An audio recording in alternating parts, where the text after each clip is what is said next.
live. I'm Brent Leary. I'm Paul Greenberg. And I'm Ginger Conlon. And we are the CRM Playaz. And it is a beautiful Thursday afternoon here in Atlanta. And I'm feeling good because I just got another new piece of Rams gear to wear. This is my kind of ode. I hate to say this. This is like a Belichick looking hoodie. Oh my God! Shorts, a short-sleeved hoodie. But it's the old school logo. That's really, and I got the matching hat, of course, as well. So this is your spring outfit.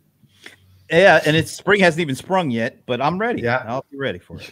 You got the wardrobe in place. Absolutely. I'm just wearing the same old Yankee one I always wear. I'll just make it easy. Here's the symbol. I've got a closet full at this point, and I'm pretty proud of it. So, you know. Someday it will be in a museum. But playing in the background is baseball. I don't know if that's the grapefruit or the cactus, but guess what team just so happens to be playing at this particular time? Why don't you take a guess, Ginger? I was getting ready to say, you don't have a guess? Let's see. Perhaps it's the Mets. Whoa. Is that right? It's the Nets. It's the Mets, and they're playing the current world champion Nats. Is that spelled G-N-A-T-S, by the way? Ooh, well, only if you don't live in DC. Well, I kind of do, but yeah, for you. But you're a Yankees fan, so you can get away with that. That's but right. anyway, this is going to be an interesting, good show. We've got some guests, some returning guests, some returning player in residence kind of guests, some guests that we're at the forefront of all these things that we currently do right now. And guess why they're coming here just for today? I couldn't fathom the single. I have no idea, really. None. Could it be to talk about Clubhouse? Well, Ginger, since you say that and bring that up, yes, we're just kind of tired because we've been fighting this. We don't really want to feature this subject. Everybody else is talking about this subject.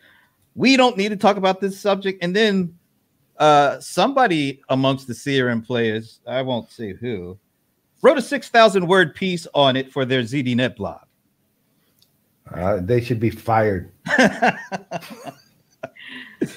Yes, just a short piece. A little trivial. I was doodling while watching War and Peace or something. I don't know. Awful. That's awful. Somebody would pay that much attention to it. Well, and speaking of somebody who would know the 6,000 word author, what about his college classmate? The first comment. We know who the first comment of the day wasn't going to be today. Sven, because Sven is mad at us for even bringing this subject up. I know he's tuned out from it completely. Well, Sven, we'll miss you, and we'll miss it would ultimately be the 36th language that you've said hello in.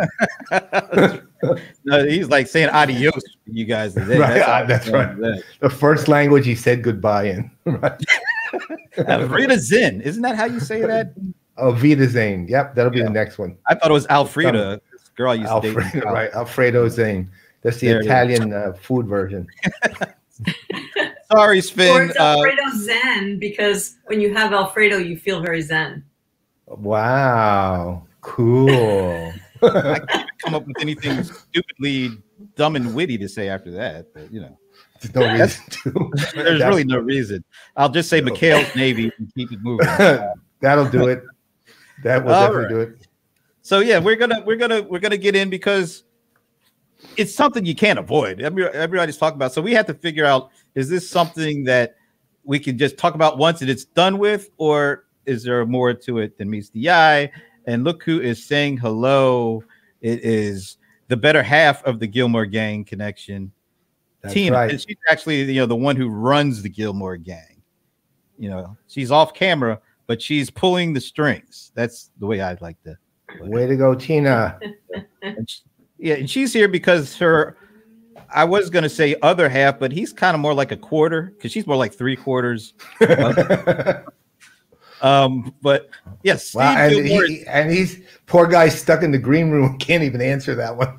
don't even have any food left in the green room. I mean, it's pretty sparse back there. But yes, he is waiting so anxiously to talk about it, because he also wrote something on TechCrunch for, that was kind of part of the Gillmor Gang video. With the last couple of weeks, I think we've been circling all around Clubhouse, and he's actually kind of been digging in deep and trying to do different things and kind of bugging me to help him with that every now and again. And I got to say though, his piece, we'll get to it later, but his piece was the closest to a genuinely existential piece on Clubhouse, and it was actually really good. It was close to an existential piece as I've seen on Clubhouse yet.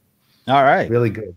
Thoughtful. Hey, look, and Ed, you're the one bringing it up. We didn't even bring up the word bagel today yet, so we will. Yeah. Don't worry, it's coming. All right. Now, and of course, Brian Solis, our former player in residence, is going to join us because he also wrote something. So there's like 6,000 words on ZDNet. I didn't count Steve's, but it was on TechCrunch. And I think Brian wrote something for Forbes a while back about it. So there's going to be a lot of talk about it.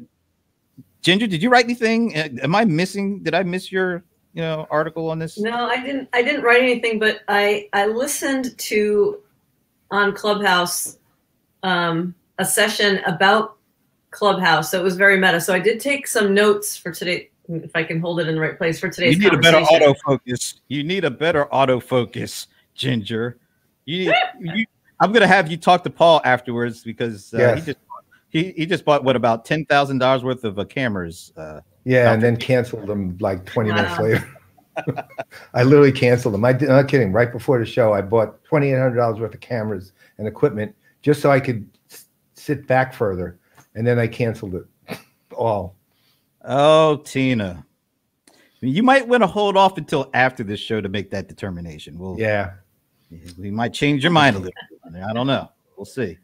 But in the meantime, you could read your husband's piece if you already haven't done so. She did, because I think she actually helps him, make sure he's on point. Yeah. All right, Bob. Boston Bob is here. Hey, bud. I had Bob. He was listening to this conversation I did yesterday with a lady by the name of Nancy Santiago. We were talking about PPP and SMBs and people of color owning businesses and getting money and all that kind of stuff. And of course, Bob has to ask her what her favorite football team was. But Bob didn't realize she was calling in from Phil. She is calling in from Puerto Rico, but she was born and raised in Philadelphia. So you can. I get. Then I don't like her. Either. But you would have loved her answer. She said, "Look, I'm an Eagles fan, so I don't like the Patriots. I kind of like Tom Brady." And that's when I started pulling back. But then she said, I especially liked them in the Super Bowl that we beat them in. That saved it for me. And I didn't hear a word from Bob ever again. And to give her some credit on that one, I actually was rooting for the Eagles in that Super Bowl, which I had never, ever done before.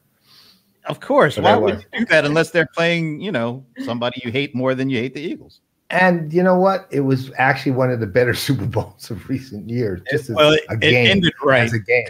Yes, it ended the perfect way. Yes, it did.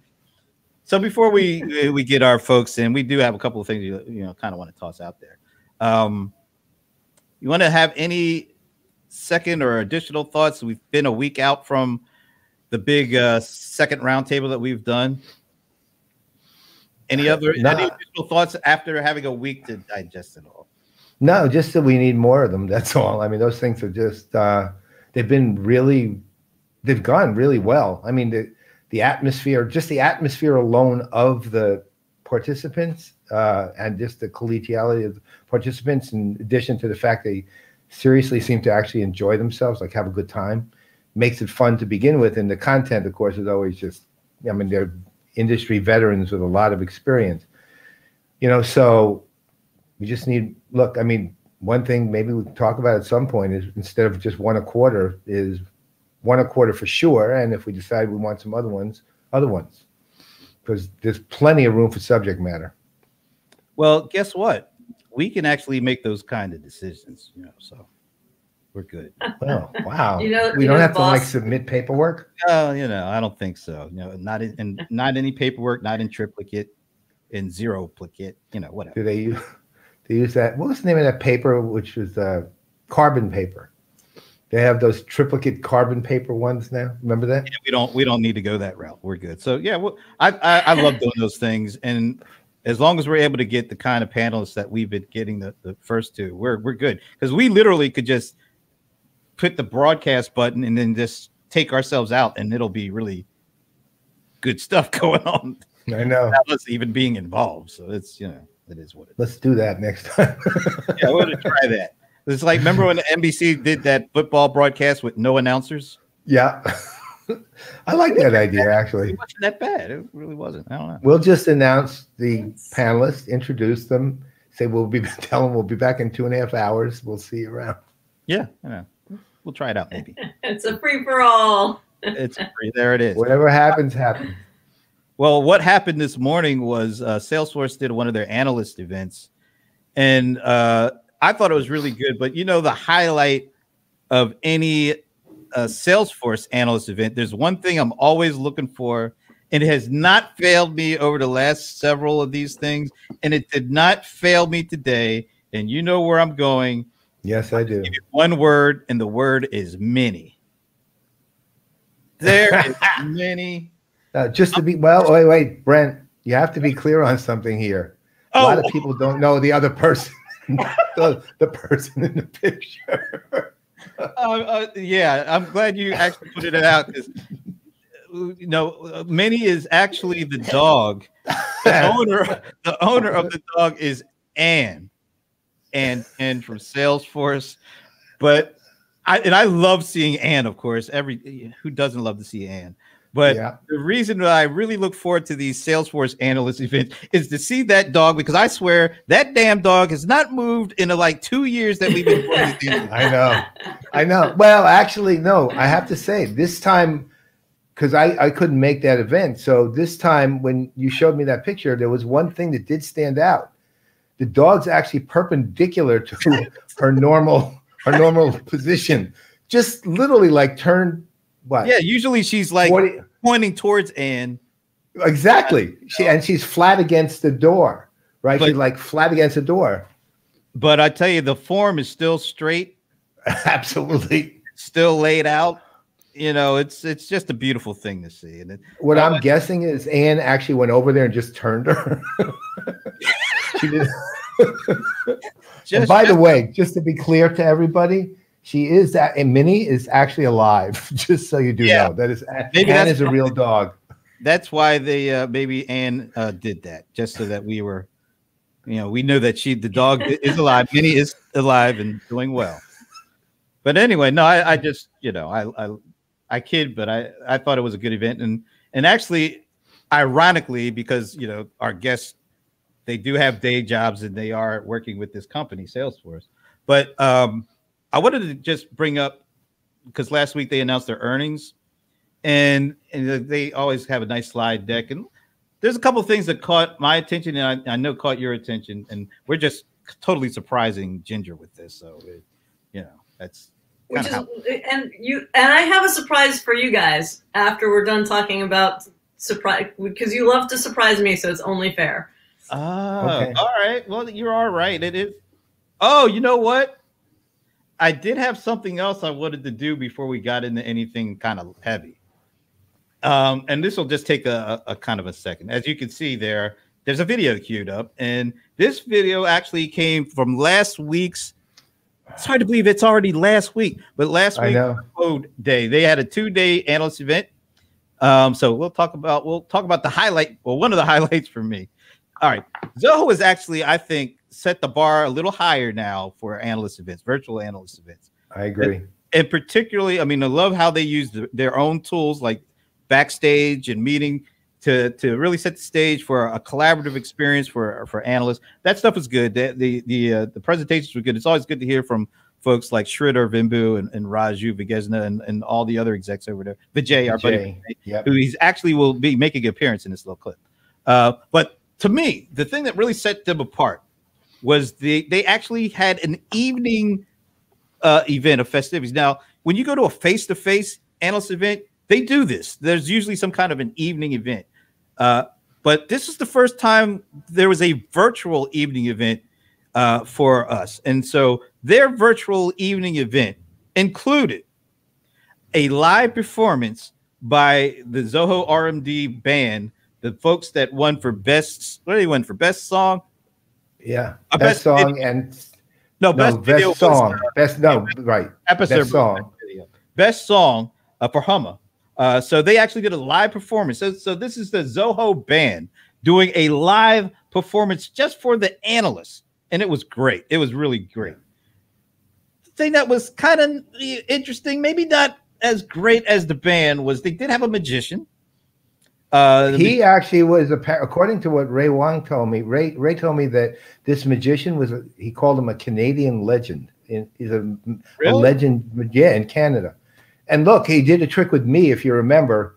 I actually, there was a picture of everybody used their phone for scanning a picture, and it was a picture of Houdini. And he told me, think of a card. Now, I can sort of guess how this worked, but think of a card. And I thought of it was the King of Diamonds. And so, or King of Hearts, rather. And so, anyway, he said, all right, now zoom in on the picture. And I used my phone and zoomed in. And in one eye, there was a diamond, and a heart. And in the other eye was a K, right? It seems amazing, except that obviously I'm picking it up from the distance without knowing it's there. It was power suggestion. But it works out given you're doing this over, thousands of miles, basically. So it was pretty cool. I thought it was pretty cool. I did. I'm not to take away from the magic. The magic was definitely there. So we had a live band performance. We had a magician. Here's the thing that really got my attention. They actually sent us kazoos because really one of the main parts of the band that impressed everybody, they had a kazoo player. This kazoo player had soul. This was a soul kazoo player. And so he actually captured all our attention. So they actually sent us all kazoos and gave us a live kazoo lesson during their the evening entertainment. So we had a live band, we had a live magician, we had a live kazoo lesson. Zoho has a dance team, and they did a live dance performance. And these folks were dancing in different boxes, so they were in different locations. So there was live dancing, there was live playing, there's live magicianry, if that's even a word. And then I didn't think so. Well, anyway, magic is usually the word. Now, folks, it is now. So, and then the last thing they had me kind of end the evening doing some DJing of old school 80s and 90s hip hop. So this is where this clip comes in. Now, I didn't see any of this going on at the time because I was actually playing DJing, doing whatever DJ. I did. I saw all of it. Yeah, and you're gonna see it now, folks. All right, so this is what happened when I started playing, apparently, and this is the view that you get, like the usual Zoom view, although this is Zoho meeting.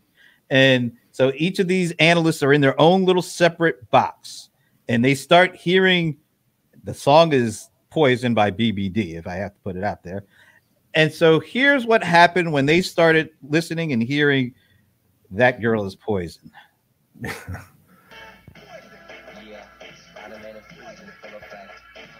Oh, you're not seeing where is Ralph? Oh, he'll come in. Ralph's up at the top. There he is. What the hell is Ralph wearing, though? I still don't know what that thing is on his head. A dead squirrel. And my man with the cowboy hat is just chilling. I don't really know him. No, he was the only one there I didn't know either. I'm watching. Look, I'm a klutz. I can't dance at all, so I don't pretend to. Right? So this was like. Now look at Brian. There's Brian Summer. He is completely clueless. That was awesome. I got what the hell is going on. That's exactly what he said too. When Brian came in really late to the party here, and it was when Brent was DJing, and he literally, with that face that you can see right now in the lower right, he literally sat there and looked up and said, "What the hell's going on here?" And then he just sat the rest of the time, not moving, with that face. It was absolutely hysterical. at the top left corner, you see Anita Campbell. And the reason why the video is so shaky is she's actually using her camera to film us while dancing in her own little square. That's some meta stuff going on right there. All right. So let me end that. Well, the one thing we know as a result of this, analysts are really good at being analysts. That's all I'm going to say. But I will say this, and let me remove that now. All right. Let me say this about that. I posted that little clip on my LinkedIn profile. It hasn't been a full 2 days yet. Guess how many views there are to that little clip of dancing analysts? I know, but 666.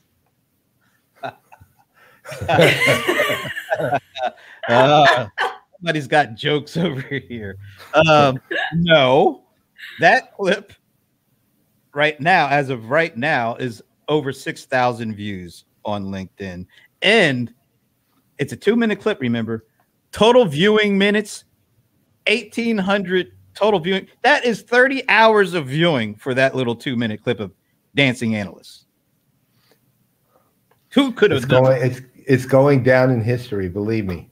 What was that dancing? Because I swear, if I didn't know any better, I would have thought I was playing 30 different songs for each person, because it didn't really look like they were all dancing to the same thing. But I'm just, Nor did it look like any of them were dancing to what you were playing. Right? So. Yeah. But my guy though, that Bruce Daly guy, he was doing like the swim move thing. That's my favorite. I do have a little bit of a favorite there. That was the swim too. It actually was. He was drowning. Freddie and the Dreamers. All right. So back to kind of a little bit more formal stuff.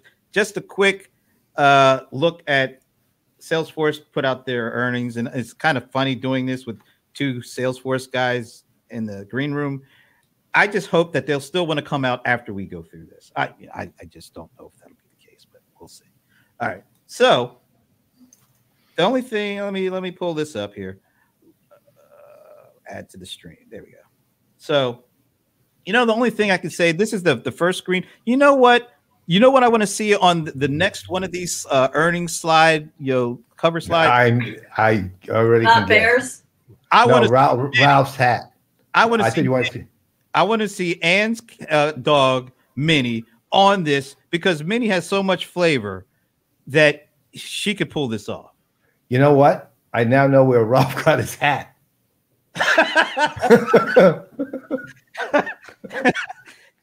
Yeah, Ralph. Wow. Yeah. Notice. Okay. Never. Yeah. All right, Ralph. Your jig is up. We know what happened. All right. That's right. Quick, because we don't want to keep these guys waiting. If I can only do things right here. Okay. So here's why I wanted to bring this slide up. Look at this is the number of employees.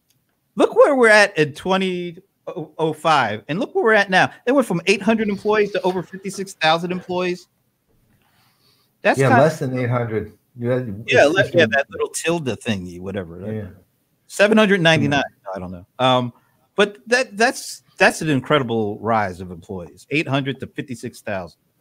And look at the growth between 2019, 2020, and then 2021, fiscal year 2021, which that means it goes back into 2018, 2019, 2020, but that's an astounding number in the middle of a pandemic that they're hiring that much. We've seen other companies do that. Like the ultimate example of that is Amazon. I think if I'm not mistaken, I heard worldwide they hired 400,000 people last year. Well, yeah, most of them doing things like warehouse and delivery, I assume. Yeah. I mean, given the supply chain stretch, but this number is astounding to me, and it's a testament to Salesforce. I remember years ago, Mark Benioff said, and this is many years ago, he said, no matter how bad the year is, we will always net grow. We will always hire, no matter how bad the year is. We will always hire, right? Meaning they'll always grow in the number of employees they have, not just hire to replace, which is absolutely astounding. Sorry, Bob, this is not the reason that we're going over this. Just to let you know. All right. The other thing that caught my attention is look at the number of products. Remember when it was just like SFA? Yeah. look at that. I mean, it's another impressive thing. It's number of employees. It is. You know, again, I think with Salesforce on this one, they have a remarkable platform, and it's a platform. Let's face it. I mean, this is basically a picture of what their platform looks like. They're going to need to tell the story of the products as a whole a little more clearly, because people get overwhelmed by the number of products Salesforce has. It's just so many, and so there doesn't mean they're good or bad or anything. It just means they have such an extensive number of products that they're going to have to really start to explain the overall look of it, the actual platform and its use itself, because it can get to a point where it's just going to be very difficult to grasp the magnitude of what's there. Yeah, absolutely. I mean, it's almost like as you become a platform, you add all these components. It definitely gets harder and harder to tell the story, but the story is always evolving. So it's not a sitting target anymore. The more, and of course, these acquisitions add even more to that. But I just thought it was really, I mean, remember we were talking about HubSpot a couple of weeks ago, how we literally saw them go from 2 to forget how many thousand employees. It's almost the same here, but at a much different scale. Yeah. Well, I mean, I was using Salesforce, actually using it in 1999, so I remember it well. I heard that you, as soon as the last bit of code went live, you were right there, and I grabbed it. I was customer number 4, I think. Though. All right, I'm not going to spend a lot of time on this, but they're 21 billion in annual revenue. That's amazing. That is pretty amazing. Yeah, 5.82 over the last quarter. All right, this is where it's kind of interesting as they break it down in different areas, and we always look at this. And well, this one's not surprising at all. Remember when Sales Cloud used to be head and shoulders above all this stuff? Everything. Yeah. But you know what? I mean, this goes to the heart of what we talked about with Teen last time, right? Which is platform, right? Yeah. I mean, that's their hottest year over year is platform, and it's always going to be from here on. Right? It's just, they're deeply embedded in a market that requires them to look at the back and the front, and Teen, Teen's the guy who years ago, when he said that we want to be the network upon which all business applications are run, was identifying Salesforce's, eyes on the prize as platform only, right? So the CRM stuff is like almost secondary to what they really do, right? And I'm a little facetious with that, but not totally. That 40% is an incredible number and entirely aligned with how they view the universe. Now, the one thing, Ginger, go ahead. Yeah. I was just gonna say, it's interesting how far behind the marketing and commerce stuff is compared to everything else. Well, I was going to bring that up because if you recall, before marketing and commerce was grouped together in kind of aggregated fashion, it seemed like marketing was I think marketing was kind of tied with the Adobe marketing cloud for that top marketing cloud budget, but commerce was the differentiator between Adobe and Salesforce, because Adobe had a higher revenue stream for commerce. Do you think you're going to see that close? Because Salesforce does talk about B2B and B2C commerce, and Adobe does to a certain extent, but they're mostly focused on this B2C stuff. Yeah, they're moving with Marketo into the B2B world. But the thing is, honestly, on this, Salesforce is aligning themselves really well with this, even though initially I was kind of not so sure. But bringing commerce and marketing into one, and then sales and service into another, I think they're calling customer experience cloud or something. Yeah, with sales and service, and then marketing and commerce is a single cloud too. And it's a good move, but it's a new move. Yeah. And I think go ahead, Gina. I was just gonna say, that's interesting to me because, marketing, there's definitely blurred lines between all of those things. So if you're going to put sales and service under a customer experience cloud, but not marketing and commerce under under that same cloud, especially if commerce includes the customer facing elements, like it just, to me, it doesn't make sense, because because of those blurred lines where, great marketing should be like customer service, and great service will include an element of marketing or an element of sales. And in some companies actually sit under the same umbrella. It's to have them like out the way they are. Well, it goes to your point, look, that's a historic issue actually, which is, for whatever reason, and I think all of us being old CRM veterans know this, is people have had this tendency, which make no sense to me ever, to separate marketing from CRM, right? CRM was first SFA, then it would, if you were being a progressive company, you would include service, but marketing always, for some reason, tried to keep itself outside of CRM, and it never was. Right. I mean, if you look at all the definitions of CRM as they were created, and as even they were applied once it got past SFA, marketing was always an integral part. It's customer facing departments. Right. And those were the three.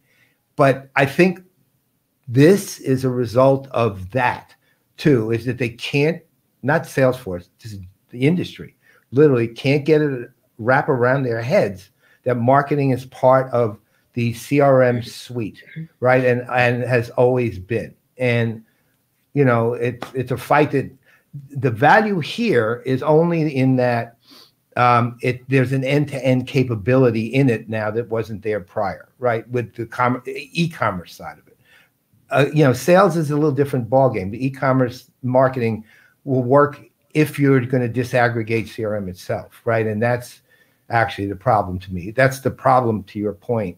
That's a problem. Look, honestly, it's driven me crazy for years. Really does. Yeah. And Ginger, you were editor-in-chief of CRM magazines, for God's sake, so you know this.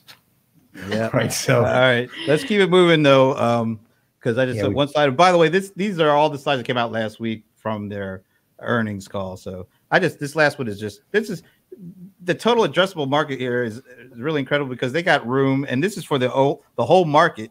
The whole market has room to go. I mean, it's amazing how this is still CRM is the number one, I think, enterprise software market. I think Gartner said that, but it's not only the number one in that, it's also like the number one in terms of growth, opportunity for growth. So it's pretty incredible where the market sits in the job that Salesforce has done over those years.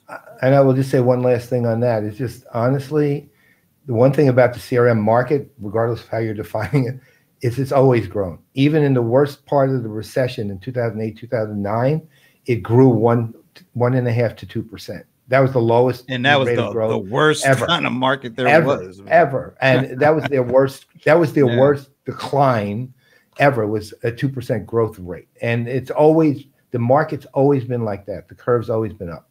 Right? It's never dipped, ever. All right. Last year either. All right. Wanted to get through that. And that was just so happened that, that stuff came out, and we have the guest that we have coming up, because that's just a coincidence. We didn't even know we were going to be talking about this. Really. Ginger had something she wanted to do, remember? Oh, that's right. I'm almost afraid, but here we go. All right. Yeah, me too. Terrified. The floor is yours. All right. So, drum roll. This will be my last CRM Playa in Residence appearance. What? Because of the rules of being a Playa in Residence. We have an announcement. Wow. We have an announcement. Starting on March 15th, I will be joining the Genesis Thought Leadership team. Awesome. That is awesome. That's amazing. So what are you going to do? Congratulations. That's amazing. So what are you going to do? Tell us. So they're going to be amping their game in terms of primary research and related thought leadership. So I'll be on the team working on that and helping to craft some of the research with the full team, but then writing a lot of the reports based on the findings and related things. So that should be fun. That is awesome. That is awesome. I'm excited. Well, you'll change their game. That's what you'll do. Absolutely. It will change And their game. I mean, we just literally got an email from Rob Hilson about some of the financial stuff. He could at least give us a hint. I know, man. He's now on our bad list. Didn't give us even a hint. I know that is awesome. First of all, congratulations. We are definitely going to miss you. But as you can see, actually, like coming up in a minute, the door is always open for a player in residence to come back whenever they want to. Matter of fact, right. We can ask one that is just coming back right now. Mr. Brian Solis, he's back. Ginger, congratulations. Thank you. That's amazing. I'm excited. All right, so now I'm not alone in my club of former. No, you got this three club actually. You got Jamie Anderson. Oh, Jamie. Yes. Yeah, see, if you had blinked, you would have seen Jamie's full time with the Playaz. But yes. Oh, this is awesome. I'm very happy for you. This is great. Yeah, me too. I mean, Thank I'm gonna miss you though. Just be prepared to come back as a Genesis employee. I will. We'll be having you on Thought Leadership. There you go. Amazing. So now we're going from this rather touching, great moment to talking about Clubhouse. So wow. So let me set the stage because this news kind of threw me off. So I had a whole other way of bringing Brian on, but we roll with the punches here with CRM Playaz.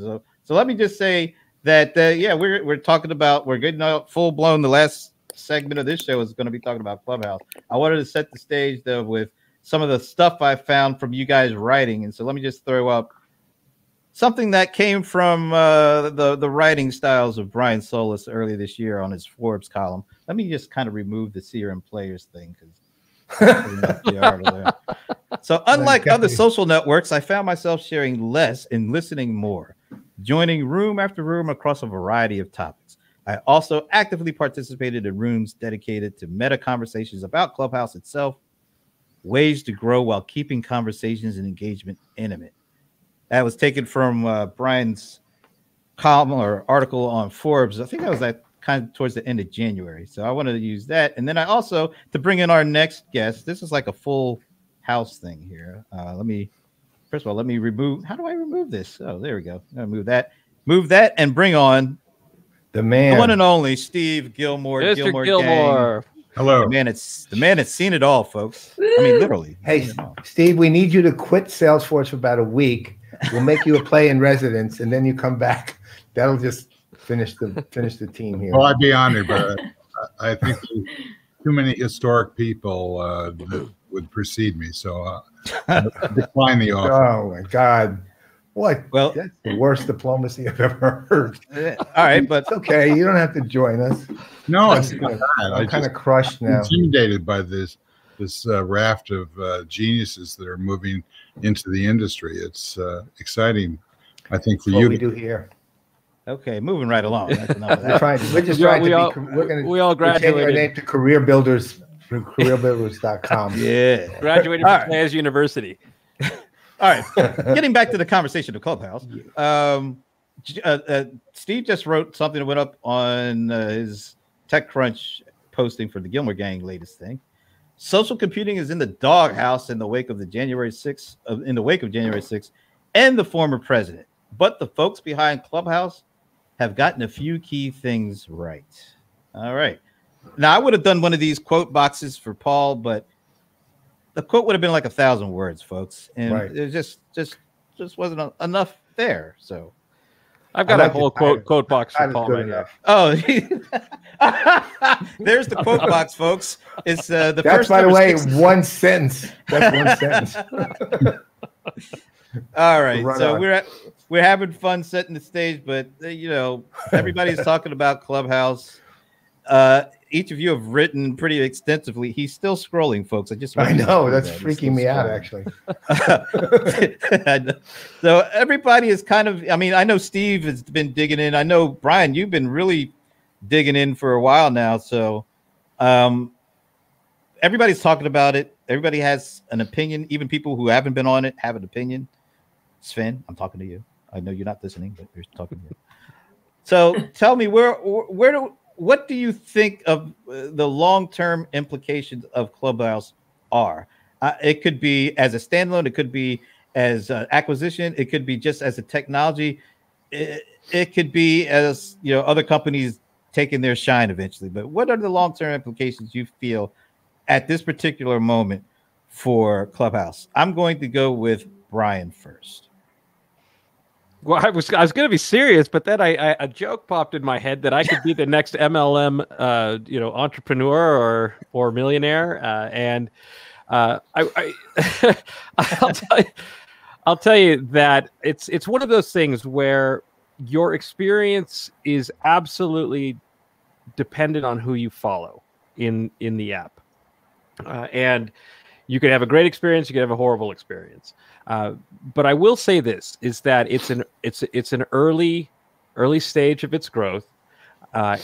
If you likened it to, say, Twitter meets South by Southwest, and you opened the auditorium doors to anybody to come on stage and start speaking, you're going to have those who know how to speak and engage an audience and to involve an audience, and you're going to have those who like to talk and who like to surround themselves with a multi-level marketing approach to building their own follower counts as a form of currency on the platform. And so you basically have the Wild West and also the most incredible experience all at the same time. Now, in terms of its growth, it's representative of an entire category. I know, Paul, you're a huge fan of social audio as a term, and but be that may, or be that what it, whatever the saying is, it's interesting at a time where video has become so prominent from the creator economy, right? So going back to the days of YouTube, to stills with Instagram, but eventually to video, TikTok. To see a creator economy evolve around social audio, not just podcasting, is pretty refreshing, and it's pretty democratizing. Of course, I've always said the good thing about social media is that it gave us all a voice. The bad thing about it is that it gave us all a voice, and so this is on Paul and Rohan. If they can really create a tight-knit community, excellent algorithms, solid security, and user-centered experiences aimed on what your interests are, and as your interests evolve, you have a really interesting platform that could survive beyond the great reemergence once those vaccines kick in. All right, Steve. Steve, it's your ball, man. Oh, well, can I ask a question? Is that no. We knew you were going to do that. No. We knew you were going to do this. It's not of you guys. It's of Brian. In your piece on Forbes, you referenced that you've been sort of collaborating. You've been, I think, the longest of everybody on this show on Clubhouse, going back to June of 2020. Yeah, about that. And you mentioned that you have been giving advice, recommendations, your feedback. Can you give us the flavor of what you've been suggesting to them? All of the things that they're being criticized for today that's all my advice. Just kidding. Everything that they're being criticized for today was actually counter to the things that not just me, but a lot of early birds were sharing in terms of making sure that we could scale, making sure that we don't get the clout chasers, right? And the clout chasers are those, for example, who one excellent example would be the young lady who licked the toilet seat on an airplane to prove that she wouldn't get COVID, and would later admit that she did it all to get followers. So, you see an incredible chasing of clout on Clubhouse right now. I tried to sort of share advice to them to protect the community aspect of it, right? So if we use South by Southwest as an analogy, there are people who see it as the geek spring break. And there are also people who see it as a TED for a more democratized TED, where people learn and build connections that they take with them for the rest of their career. So that was the mainstay of the advice, was protecting the community and helping people. Like I'm an introvert, right? I have a really, really hard time getting on stage on Clubhouse. I've been able to work my confidence up in the real world on stages, but Clubhouse is like I'm going through the whole experience again and finding ways to help empower creators to feel like, you know, if they know something and they want to share something, that they can equally have the stage. So it was really user-driven, community-driven feedback that I gave on them. And then lastly, I'll just say this, Steve, I really didn't get on stage until 2021. I actually listened more and advised more than used it as a platform for myself. So what about your take, Steve? Don't ask me any Well, questions. I've been pushing this on the Gillmor Gang, along with newsletters, which I think is a cooperating meme that is going to blow up just the way the Clubhouse has. So I think it's enormously important. It's very difficult to avoid sort of I won't say acid, but a flashback to the early days of podcasting, RSS, blogging, etc. At the time, many of us weren't so sure that this was going to stick. I was recommended to join Twitter by Gabe Rivera, the producer of TechMeme, and you know, he's a very smart guy. So I did it, but I didn't use it for about a year. I just basically, as Brian just said, I listened, I watched, and tried to figure out how I could add to the puzzle. And I feel a little bit about that right now, but I'm totally sure that this is going to be an extremely significant platform for not just social media, but business and politics, etc. It's you know, unfortunately, our former president grasped the reality of Twitter before a lot of us did, and I think that I don't think he's got a play here, but I think everybody else does. Can I just say one thing about that? I think the former president grasped what Twitter was all about faster than most celebrities did, because I think there's a lot of no names like us that were on there long before he got a hold of it. But he had a show called The Accomplice, or whatever that thing was called. It's like on NBC for like 6 or 7 years. He was well known before he got on Twitter. So him being well known and knowing how to use Twitter is why we had the monstrosity of the last 4 years that we had. Now I'll step back and let you guys proceed. Well, you know, So look can I throw in on. Yeah, go ahead. I was just gonna. Can I throw in a comment? Or Brian, you were talking about a little bit about how it's like developing, and I had a very meta experience today listening to a Clubhouse conversation about, you know, people's goals on being on Clubhouse, and one of the folks was talking about the difference between Twitter Spaces and Clubhouse, and how Twitter Spaces is being created by people who are acting like city planners. And so they're preparing for scale and they're setting up the roads and et cetera, et cetera. Whereas Clubhouse is being built by people who are more like explorers, and it's taking you along the journey and like almost kind of co-creating with the users as it's happening. I just thought that was interesting. What do you see it like that at all? That is almost like technical poetry right there. That is a beautiful way to capture it, and it's very accurate, actually. So yes, Twitter has been very methodical in its building out of not just audio, but also its competitor to Substack, and it's trying to build its own creator community as well. And it's quite honestly, it's past due. And so they have made some acquisitions and some really incredible talent in terms of acquire hires to build this out from an infrastructure standpoint. But the thing about the journeyman, as that observation put it, is that that is the zeitgeist. I mean, if you had to put a word into it, that's the lightning in the bottle. That is Clubhouse. It is co-created. It is adventurous. It's mayhem. It's chaos. It's the worst possible thing ever and the best possible thing ever. And it has been evolving for a year.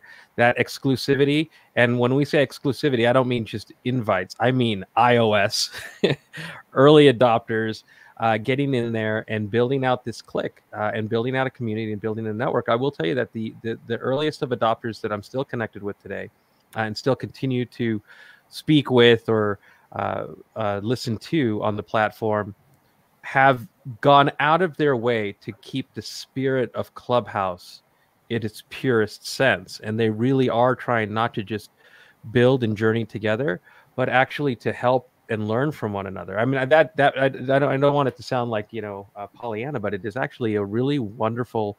That vibe does not exist in Twitter Spaces. It will work, but it's much more mechanical than it is spiritual. And you kind of go into one of the things that, look, I was fully prepared to really just hate it, really, because I couldn't. I mean, I still dislike a lot of. Well, dislike is probably still an understatement for the hype around it, and it's enormous, and it's actually blinding to the point of not seeing what's underneath. But I mean, there's something weirdly existential about the discussion around Clubhouse. It's not really just a discussion of the value of the media, or the platform. It's more of a discussion of how much you like life generally, really, or dislike it. I mean, I'll give you an example. What I'm doing, actually, to both your points, because I realized if I'm going to write an article about it, I better actually join it, right? So I went on and I spent several hours on it, and then I spent several more hours just to try to understand.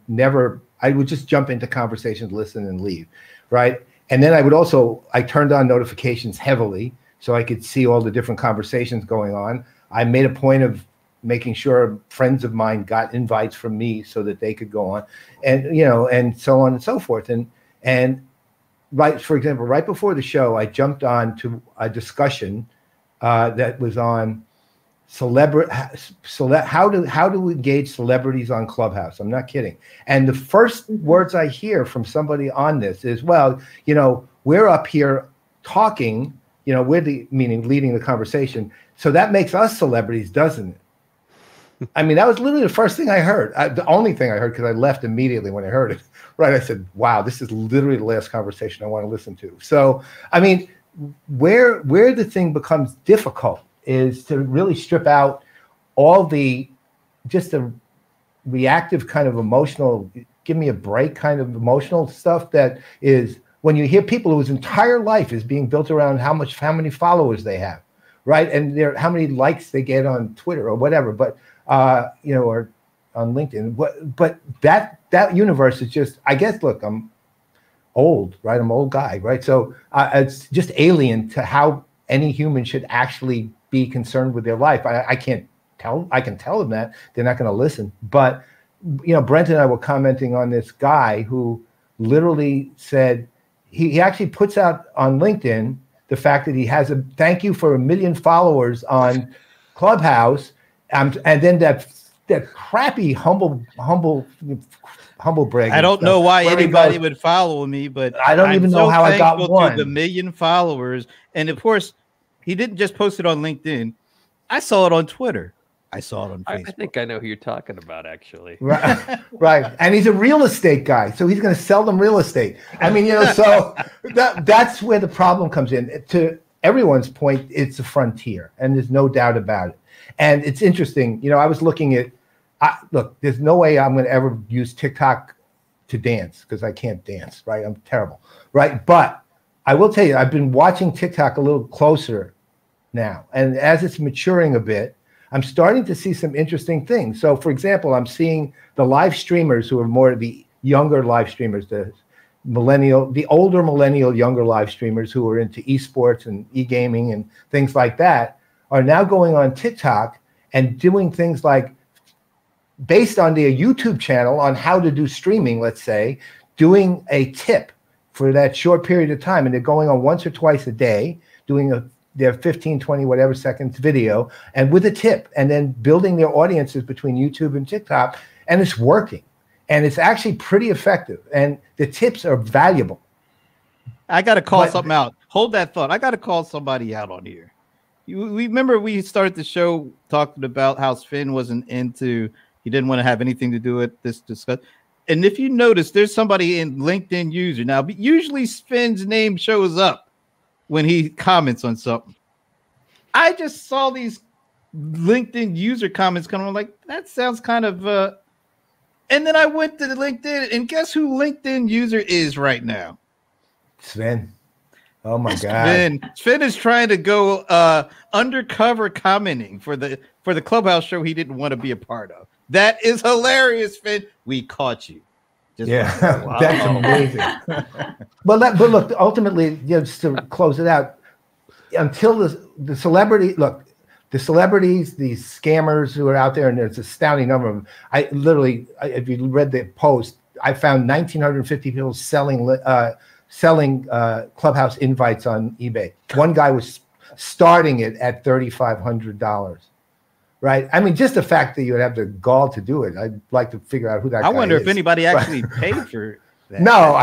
Anyway, look, you don't even want to know who would pay that, right? So, but once you get all that out, you begin to see the value of the platform. The only thing I would like to hear what both you think of. I totally disagree with the idea of the Goldilocks effect, though, as the reason that Clubhouse is becoming a phenomenon, right? The Goldilocks effect, for those who don't know, is that, texting didn't have enough emotional power, and we were all getting Zoom or video fatigued, and this found the happy medium in between. And to me, that's a complete bogus line of crap. Really. First of all, I doubt we'll ever see a correlation that text will go down as Clubhouse goes up, because nobody ever expected deep emojis are designed for the fact that it's not deeply emotional, right? There's nothing deeply emotional about an emoji. It's like a shortcut to saying, hey, I feel great today, right? So rather than saying even I feel great today, they don't even go that far with text. And secondly, the value of text has nothing to do with the value of Clubhouse, and we are not Zoom fatigued. We're meeting fatigued. We're all watching Netflix to chill after we're on Zoom. And Zoom, Netflix, as far as I know, is video, right? So that argument to me and it's being pushed as an accurate reason. I just don't buy it. What do you guys think of that? What's the reason? Go first?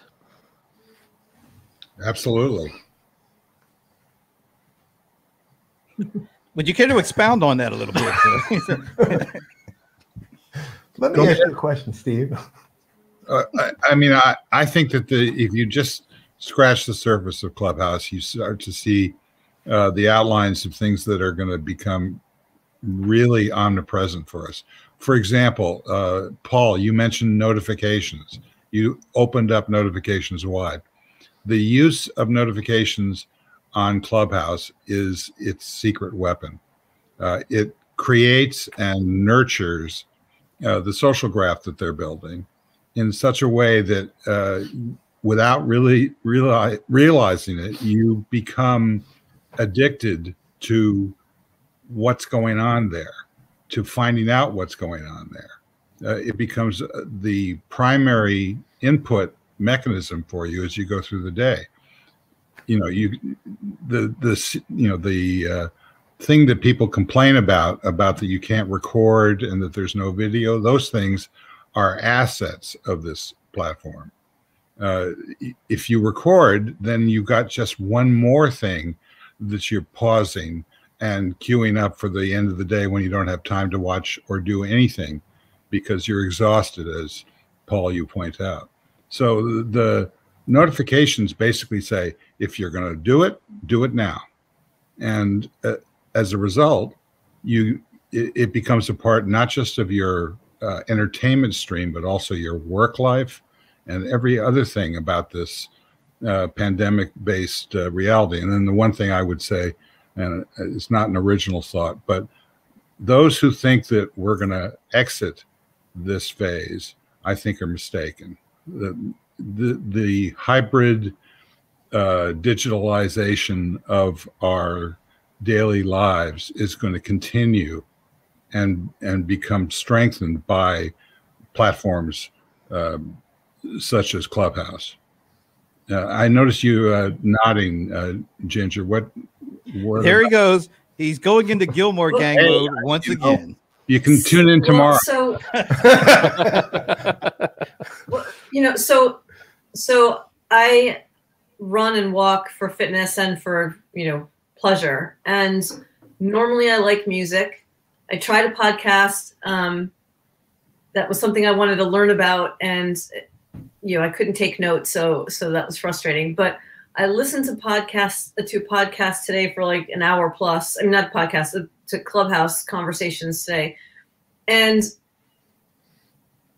to your point about it not going anywhere, I could see myself doing that. Oh, I feel like learning about this thing. It's 1:00. Let me see what's on Clubhouse as I take my walk. I can listen into these conversations, and so I feel like things like this, when they find their niche, they hang around. And when I was on that session today, it was really interesting because all of the people on there had a specific purpose for being there, and it wasn't follower growth. There was an anthropologist who was doing research. There was a social justice guy who wanted to form a couple of clubs about getting things done in the areas of social justice that he focused on. So it was really fascinating to see people's intentions. And just one more thing, to both of you made the point of how it's meant to just kind of draw you in. Nearly every person who spoke while I was listening in this one particular conversation said that when they first got on, they got completely sucked in. They had to take like a week or 2 or 3 off, decide how they were going to use it again when they went back, and they went back with intention and like ground rules. Yeah, I think that's like anything. Social is it's intoxicating, to put it nicely, and especially if you're getting value out of the platform, which is why I'm highly intentional about who I follow. I was highly intentional about listening first and learning. That observation, Ginger, that you just shared, some of the most well-respected people that we know were completely sucked in. I've had calls from folks just asking for help with helping them wean off the platform. In all seriousness, wow. Good job. But it was, there's a lot of similarities there with LifeScale and that journey, and bringing back to something that you feel that can bring value into your life with intentionality and purpose. One of the things that I want to say, and I'm going to express myself via emoji, is what's I think interesting here is that we have a creator economy that is giving a voice literally to new creators, and with that, as much as Paul, I 100% agree with you in terms of what is and isn't good. We do have the power, I believe, to surround ourselves with the individuals in that network that we feel are going to deliver value, and of which we can give value back because it is a community. I think that there's a real opportunity here to consider new ways to bring conversations to light, and also bring people into these conversations where they wouldn't have otherwise had a platform to share their expertise or their experience or their ideas. And that's at least the value that I'm trying to create. And then, Paul, to build upon on your point, I think we all know Jim Louderback, and Jim and I were having this really fascinating conversation the other day about the next evolution of just creators in general. So we could draw a dotted line between that conversation and Clubhouse. And what was really interesting about it was that when you create a platform and you create a community around your ideas, or whatever it is that you stand for, right? It could be CRM, or it could be prank videos on YouTube, whatever it is. If you build a community because people find value in the content that you're creating or what you're sharing, then it is what it is. It is its own economy. And Mr. Beast on YouTube and Instagram is someone that I've been following, not because I enjoy his content specifically, but because he's translated that content into now a business, a brand, of which he's now parlaying into other things like it's actually quite brilliant. He took his platform and he took a partnership with DoorDash, and he created a Mr. Beast burger franchise, of which he creates the menu. He uses ghost kitchens in key markets, and he suddenly has an investment-free restaurant business, of which is killing it.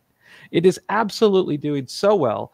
And so it's just an idea. It's just sort of representation of the things that we didn't think about. For example, right before this conversation, I had Scott Page from Pink Floyd on the show, and we were talking about NFTs and the rise of how artists and creators can now use cryptocurrency as a way to sort of monetize artistry in ways that we've completely lost.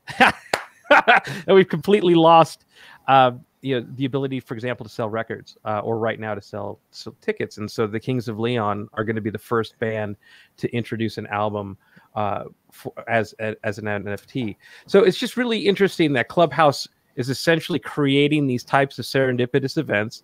If you follow interesting people, that hallway in particular is going to be really interesting, of which you can have spontaneous conversations. You can have a better agenda for the conferences you can enjoy. And then lastly, I'll just kind of wrap this all up with, understanding that,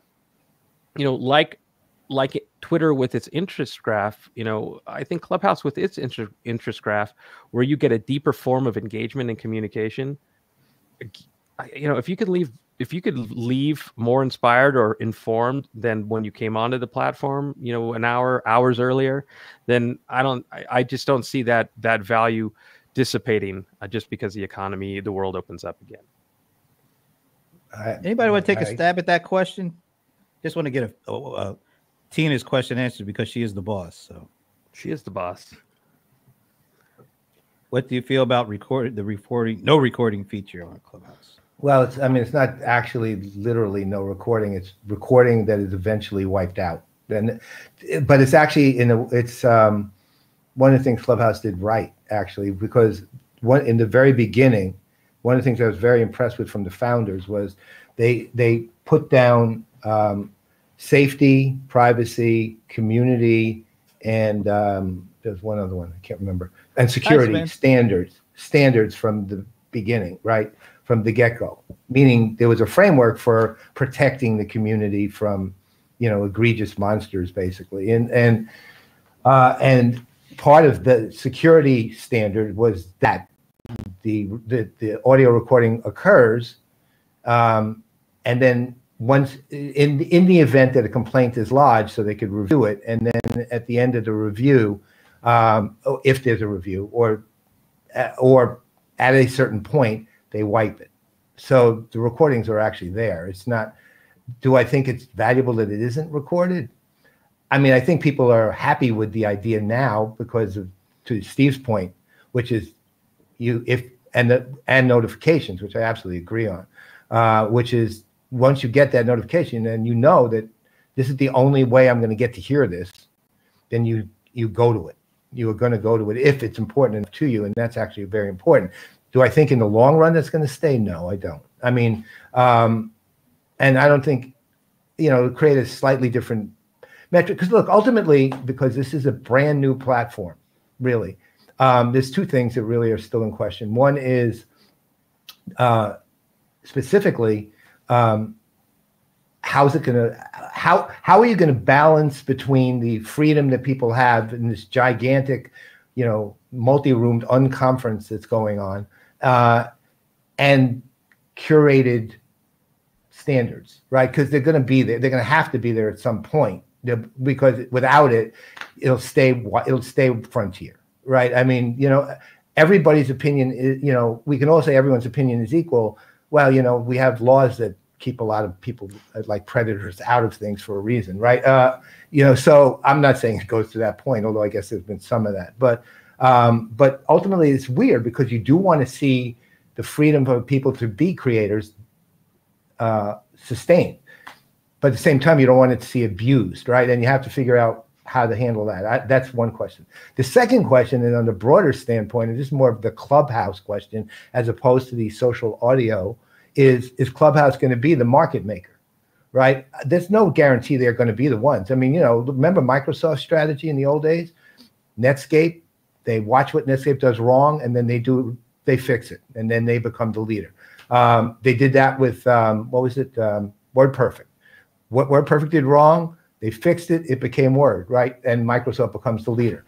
So in social media side, you remember this, Radian6 was not the first company to do social listening, but they were the market makers because they understood what to do right, A, and B, they went out and basically made, they didn't create the market, but they made the market, right? That's a big question for Clubhouse right now. They're doing a lot of things right, and they really are, and they're doing a lot wrong because it's new. And the question is Twitter Spaces going to sit back and, because they are, building roads and infrastructure and being prepared and watching Clubhouse and seeing where Clubhouse is kind of falling down and seeing where they're doing well? And are they going to be the next Microsoft in terms of how they approach it? I don't know the answer to any of that.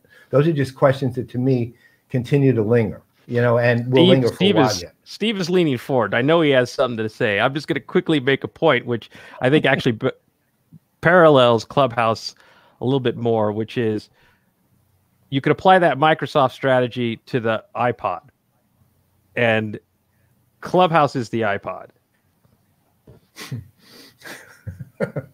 Well, I would just double down on what Paul said about the relationship between Spaces, Twitter Spaces, and Clubhouse.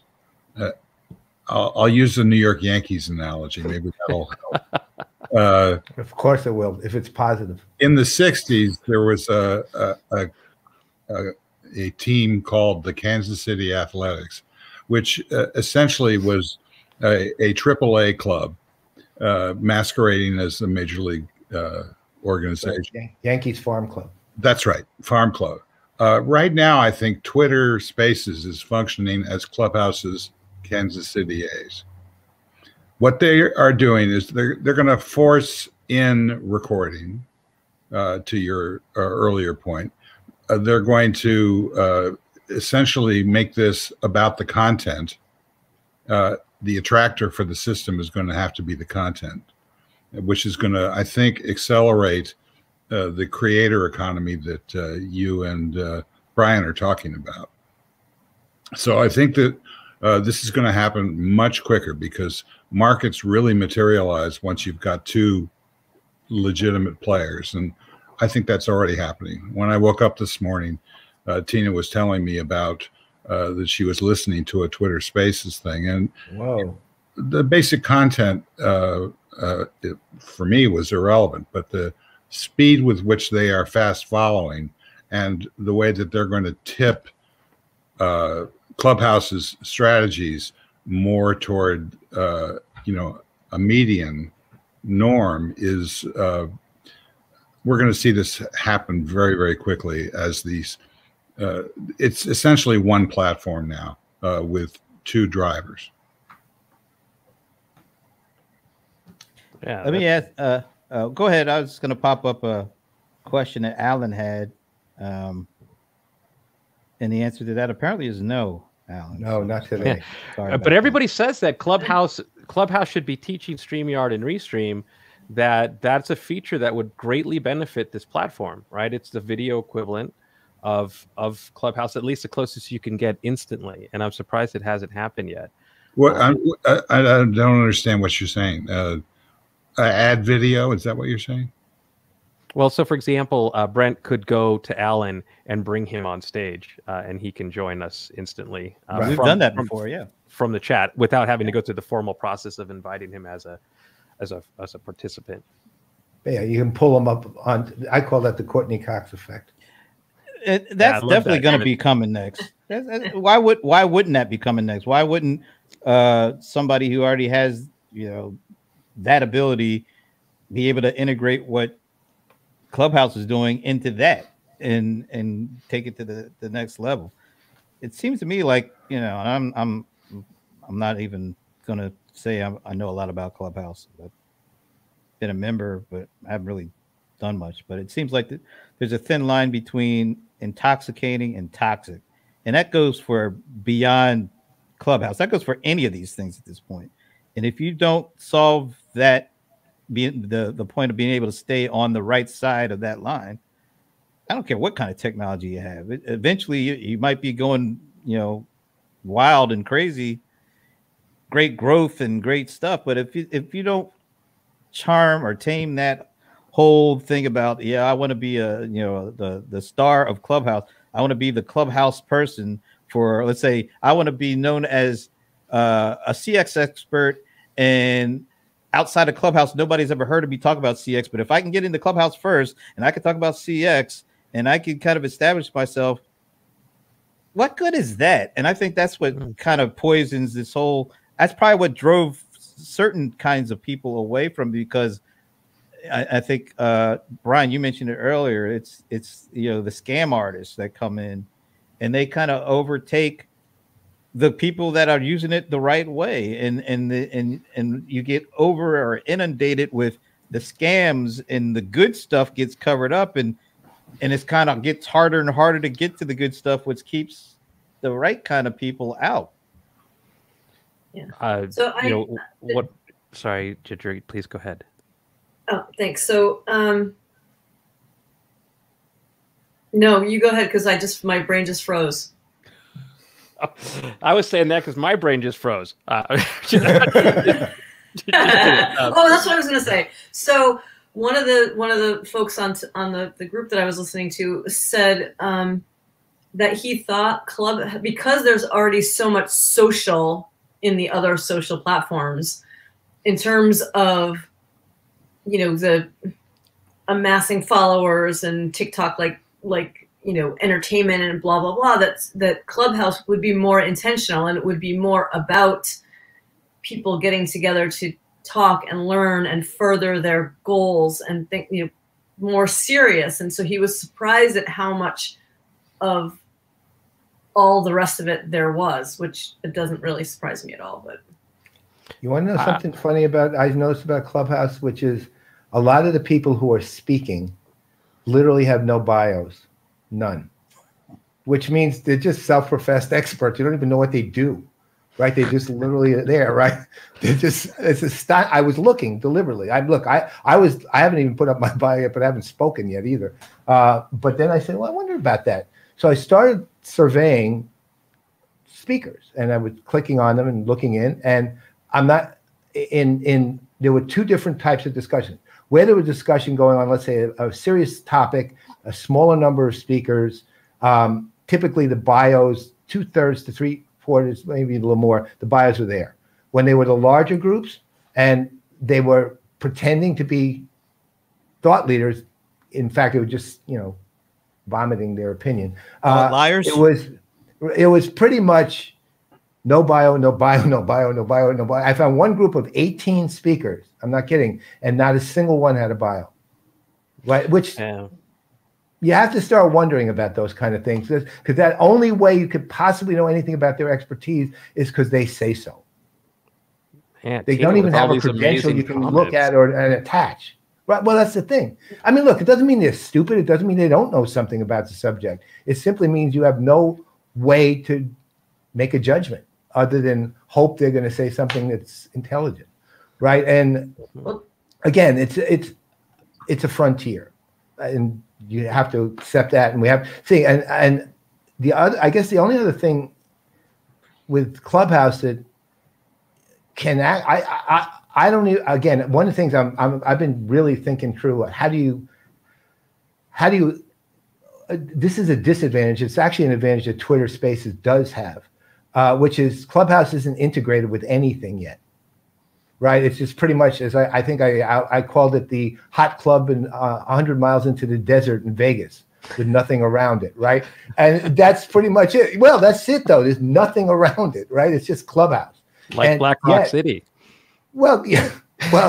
So I keep calling it the Hakkasan of social media, right? So the thing is that to me, ultimately, I think we all know, given we're talking about connection and interconnection all the time, is there's going to have to be integration with a lot of other things for Clubhouse to really, really become that market maker, or else it's just not going to be, because Twitter already has Twitter, right? I mean, that's the thing. It already has Twitter. You don't have to go anywhere. It already gives you the means to communicate to the rest of the world about what's going on in it, right? Where Clubhouse, you literally, it's like that thing. It was years ago. I was talking to Microsoft about Skype, and they acquired it, they put it in, and they were showing me dynamic sales, right? And dynamic sales, and they showed, and I kept saying, well, you got to integrate the ability to, get on Skype within sales. And so they said, oh, we did it. So I said, oh, show me. So he shows it to me, and this is what happened. Click on it, and it takes you out of sales into another, and to an independent instance of Skype. And they said, well, that's it, right? I said, no. I said, you click on Google a phone number. You don't leave Google. You just go to the phone. The phone rings, right? You hear it. You're not leaving. You can't leave the application. You have to be able to integrate with other things so that you remain where you are, but you can still communicate to the rest of the world. Right now, you don't have the ability to do anything. It's really like an island unto itself. And that's, it's okay now. It's early on enough so that it's not a danger. But if Twitter is going to make this kind of concerted effort, then Clubhouse better watch out, because the reality is if they don't integrate with other media, they're going to have an issue. And right now, the only way you hear about it, to Brent's point, that guy who had the 1 million followers, he went out to Facebook, LinkedIn, and Twitter to talk about it, right? Mm-hmm. But he just went out to thank them and to, you know. He wanted to thank all 1 million followers, and he had to use all 3 platforms to find them. All right, one last question. I gotta just say something real quick, because Tina's just sending some real awesome comments here, and like my brain is on fire thinking about them. You know, one is, you know, the iPod analogy. So hear me out, Tina. This one's, Twitter had Vine, and Vine was an incredible early platform for creators that gave them just a few seconds to do something brilliant, and they did. And they built an incredible community, and then they shut it down. And that sent all of those users to Musical.ly, which eventually became TikTok, which is essentially a longer form version of Vine. And you have a lot of those creators there. And you look at Meerkat, which was like this super special live video streaming platform, of which then Twitter went with Periscope, and now it's just sort of losing that vibe. And so the point is like you have this cool thing that, as long as it's got a creator economy attached to it, you have a real shot. And I wanted to share this piece by Taylor Lawrence of the New York Times, kind of demonstrating this momentum that kind of fueled that idea that I had in terms of the iPod comparison. You essentially have a creator economy, one funded by $100 million in investment, which a big part of it is earmarked for creators. And now you also have, like, for example, the Audio Collective, which is a new company that's springing up to help creators, essentially like what we see with YouTube, start to fund this economy. So it's like what Instagram tried to do once TikTok and Snap were really going, and then what Facebook tried to do on its platform. It's like that's that zeitgeist, right? And it's hard to put your finger on it, but I'm paying attention to it. And lastly, I did want to share this. This is specifically for you, Tina. I agree wholeheartedly with you that the magic of any platform is the community. You don't have to be the expert as long as the community becomes the value. And that's the last thing I want to show. I could keep going because this is such a passionate topic. I agree. I absolutely agree with that. I also need to answer Tina on this one thing that she said. Do you need to be an expert to speak or foster a conversation? The answer is no, of course you don't. But my problem is not with people like that. My problem is people who are self-professed experts. That's my problem, right? I don't have a problem with people conversing. That's normal human behavior, and it makes all the sense in the world. That's what we all do, right? But I don't, on the other hand, we're all experts in something probably. And at the same time, we don't profess to be experts in everything either. And sometimes we ask questions because we don't know the answer, right? And so conversations, and I wholeheartedly agree with Brian on community. So the answer is just really self-professed egotists and narcissists who are trying to build a brand that they really don't have the ability to build. Oh, look, if you're going to call yourself an expert, the one thing you have to, trust is the key to an expert. That you have to have trust in that person. That person has to foster trust, right? People are looking at you as effectively like a North Star for some things, right? And you can't violate that, right? You give someone a bad piece of advice, you could literally destroy a career because they listened. Or you could destroy a life sometimes too. And even though it's not normally what's going to happen, it can. So don't pretend to be what you're not. And that's all I'm really saying. You could cause a run on the Capitol too. I mean, it could happen. Just saying. Hey, Sven has a question. and I know this. He's serious about this because he has a hard time understanding the popularity of Clubhouse. So, what do you think has Clubhouse to do with customer experience? Whoever wants to answer that. Steve, why don't you answer? Okay, but Brian has to jump, I believe. So, do you want to take a shot at it before I? No, thanks, Steve. I'm actually gonna. I do have to jump, but I really want to hear what you have to say. Oh. It's not as interesting as you. Such a nice group of people here. I know. This is all about, as I said before, this is all about, integrating the social experience into the business experience, to the educational experience, to the political experience. The velocity with which this is occurring and the impact that it has on each of us, our ability to be able to join a worldwide network live in real time, what we're doing right now. Oh no. Oh no, he froze. Right in mid-sentence. Oh man, but what a place to stop though. That was like a mic no. drop. That is terrible. That was unbelievable. It was like so. I think that it's the Jewish there we space. go. laser All right, yeah, he's back. Okay. We lost you for a minute there. Sorry about that. The integration of these different medias. I noticed while Brian was talking and putting up the article from some publication, when it filled the screen, all of a sudden I was back in Clubhouse because I couldn't see anybody. I started listening in that place. That is a magical experience, as I said in the post that was referenced earlier on TechCrunch. This goes back to FDR and the fireside chats, talking, intimately to the Americans as they pondered how they were going to survive a cataclysmic war at that point. There are obvious analogies today. And throughout history, radio has been this thing that moves through our lives in a way that it cannot be disrupted by advancing innovation. It is an essential innovation. Watson, come here, basically. Mm-hmm. So that's cool. What we're seeing right now, I'm not as afraid of the outliers or the bad actors taking over the system. I'm more afraid of us not taking over the system. Now that's a mic drop moment right there. You should just. Okay, I'll shut up. And I just got to say, this is a historical moment on the CRM Players because as Steve was talking, I had a question from his wife or a comment of his wife up there. So we had the husband and wife thing going on. Yeah, welcome to my world, by the way. I hope so. I kind of hope so.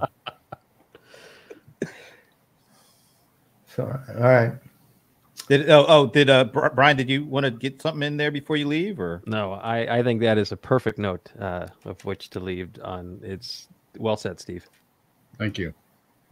All right. Wow, it's hard to believe, but we went like an hour and a half on this. Yeah, I know.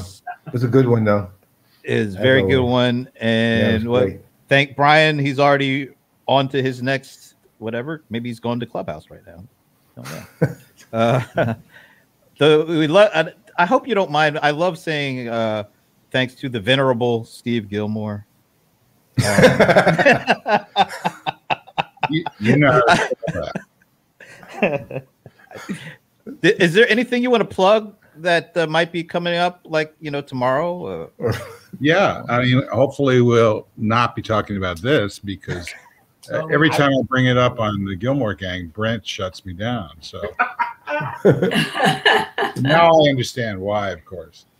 He wanted it for himself. So I just want to say something about both of you guys. Paul, your 6,000 word screed was terrific. It was funny. It was light. It was meaningful. You're right in the right place. And Brent, you're a leader in this technology revolution that's going on here. I know you don't think so, and I think that is the saving grace of it. Ginger, I congratulate you for moving to your next exciting opportunity, and Thank you. And I just think that you guys put together something really special, and it's one of the only things that I actually look forward to. Wow. Well, we love you too. We do. I mean, I'm fond of him. Yeah, I love this guy. But let me tell you something. I'm not going to what we always do. We're not going to do it again here. But what we always do is prior to the show, we literally outline all your achievements to everybody all over the place because we know you don't like talking about them. So we do it beforehand so you don't have to hear them either. But if you look around, every discussion about you, there's probably pretty much basically places you where you belong in the history of our, let's say, technology and communications. I'll call it that. And you're not only a pioneer, but you're a continued innovator in it too. And that is something that not only we appreciate, it's like, thank God. That's all I can say. Well, thank you very much. You know, there are a few advantages to getting older, but one of them is being able to know what you recognize something when you've seen it before. And, you know, this is a wonderful time in the worst of times. So we have to, you know, thank God for the vaccines is all I can say. Yeah. Amen. Wow. And on that note, once again, congratulations. I can't believe we're saying goodbye to another player in residence. Oh, God. I know. I'm sad. I know. I am too. But I'm happy for you. I am really happy for you, but I'm sad for us. Yeah, they're getting, probably don't even know how much they're getting by bringing you on. Well, but we do like some of the folks. I had a chance to build some relationships with Genesis folks over the last couple of years, and it makes sense that they're hiring you from knowing the people that I know over there. So congratulations. Looking forward to seeing what you do. Thank you. Shout out to John Hernandez, because I'm sure he's going to be taking full advantage of what you're going to bring to the table. And to Rob Hilson. And Rob Hilson, of course. So any parting words? Any parting words as a player in residence? It's been awesome being a player in residence. You know, it's always fun to see where the discussions will go and the engagement of everyone in chat is just always astonishes me because it's you know, the mix of serious and fun that's happening all the time. It's a unique situation that because you guys are who you are and are the special people you are, you like bring out all this from everyone who joins. So thanks for having me be a part of it for a while. Yeah. You'll be coming back as a guest next time. So yeah. Where's Tito? I think I need a tissue. And by the way, just one last thing before we close. For those of you who didn't understand Brent's original reference to BBD, it's Belle Biv DeVoe. I know Steve knew it, so that's all I was worried about. So, yeah. I just realized a lot of the audience probably had no idea what you're talking about. Well, and on that note, I guess that means we're in search for another player in residence now. So applications will be taken. Yeah, applications. Well, all right. So on behalf of Steve Gillmor, I'm Brent Leary. I'm Paul Greenberg. And I am Ginger Conlon. And we are the CRM Playaz. We will see you next week. And you know how we do this. You know how we end all our shows. If I can only find the picture. There. Oh, God, there it is. There it is. And then you know what that means. Goodbye.